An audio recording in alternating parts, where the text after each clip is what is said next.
তো প্রথম কথা হচ্ছে ব্যাকগ্রাউন্ড সাউন্ড একদম ইগনোর করো। পুজো পার্বণের দিন ঢাকের আওয়াজও মাঝের মধ্যে শুনতে পারো, আর পাশের বাড়িতেই কাজ হচ্ছে তার জন্য ধুমধাম আওয়াজ তোমরা শুনতে পাবেই। তো সেগুলোকে ইগনোর করে ভিডিওটা দেখো। তো আজকের দিনটা ছিল, মানে যেই ভিডিওটা তোমরা দেখছো সেই ভিডিওটা ছিল 17 তারিখের ভিডিও, ধনতেরাসের আগের দিন। তো ধনতেরাস পড়বে, তারপর হচ্ছে আমাদের ভূত চতুর্দশী পড়বে, কালী পুজো পড়বে। তো ভাবলাম সুন্দর করে তুলসী মন্দির আর বাড়ির উঠোনে একটা আলপনা দেওয়া যাক। আর এটা আমি আমার শ্বশুর বাড়িতে করছিলাম। তো শ্বশুর বাড়ির দেখতে পাচ্ছ মন্দিরটা পুরো লাল কালারের। তো আমি ভাবলাম যে ওই যে মুখের দিকটা একটু যদি ছোট্ট করে একটু কলকা করা যায় তাহলে কেমন লাগে। তো সেই কাজেই লেগে পড়েছিলাম সকাল সকাল। আর প্রথম এই কাজটা করতে গিয়েই আমার প্রায় সন্ধে পেরিয়ে গেছে। এখন তোমরা বলবে যে এইটুকু কাজ করতে সন্ধে পেরিয়ে গেছে, না একদমই না। কাজটা আমার অনেক সকালেই হয়ে গেছিলো, 1 ঘন্টা মতন আমার টাইম লেগেছিল। কিন্তু তারপরে স্নান, খাওয়া, ঘুম এই সমস্তর মধ্যে আমি বন্ধ রেখেছিলাম কাজটা। তার জন্য আমার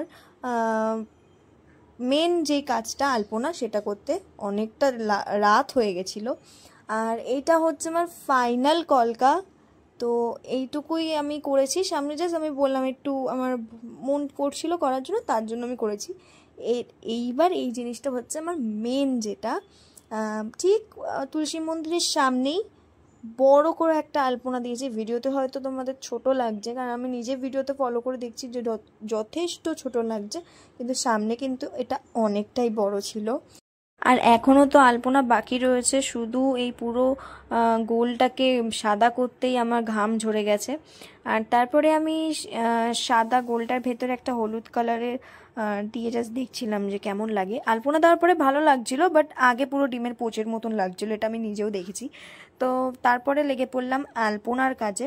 আর মেন কথাটা কি জানো তো, আমি নিজেই নিজের কাজকে নষ্ট করে দিই।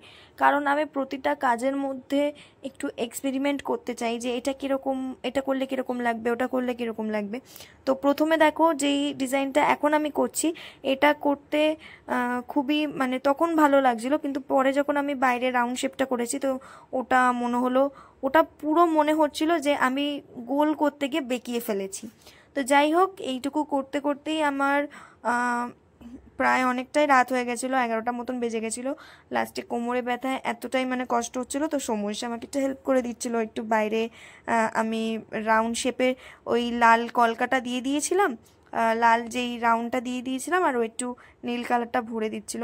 আমি যে কি বলছি আগাপাস্তলা আমি নিজেই বুঝতে পারছি না, জাস্ট বকে যাচ্ছি। তো যাই হোক, ও আমাকে হেল্প করে দেওয়ার পরে রাতেও একটা ফ্যাসাতে পড়ে গেছিলাম। ভেতরে লাল মেন মানে ফাইনাল টাচ দেওয়ার টাইমে আমার কালারটাই ফুরিয়ে গেছিলো। তো দেখতে পাচ্ছ জাস্ট এই কয়েকটা ডিজাইন হয়েছে, আর পাশে প্রায় অর্ধেকের বেশি গোলে আমার লাল ডিজাইনটা হয়নি। তো সকালবেলায় আমি সঙ্গে সঙ্গে উঠে দুটো কালার কিনে নিয়ে আসি। সাদা আর লালটা লাগে বেশি, সাদা ছিল, আমার লালটাই শেষ হয়ে গেছিলো। তো তারপরে হট করে চোখের সামনে থেকে আইসক্রিম চলে এসছে। তো আমি একটু আইসক্রিম খেয়ে নিলাম, আর আইসক্রিম খাওয়ার পর কাজটা আমি কমপ্লিট করে নিলাম। অ্যান্ড তোমরা দেখো ঠিক কেমন হয়েছে আলপনাটা। তোমরা অবশ্যই আমাকে কমেন্ট করে জানিও, আর যদি খারাপ লাগে তাও জানিও, ভালো লাগলেও জানিও। আর তোমরা যদি এমন কোনো কিছু দেখতে পাও যেটা একটু অন্যরকম করলে ভালো হতো, সেটাও জানিও।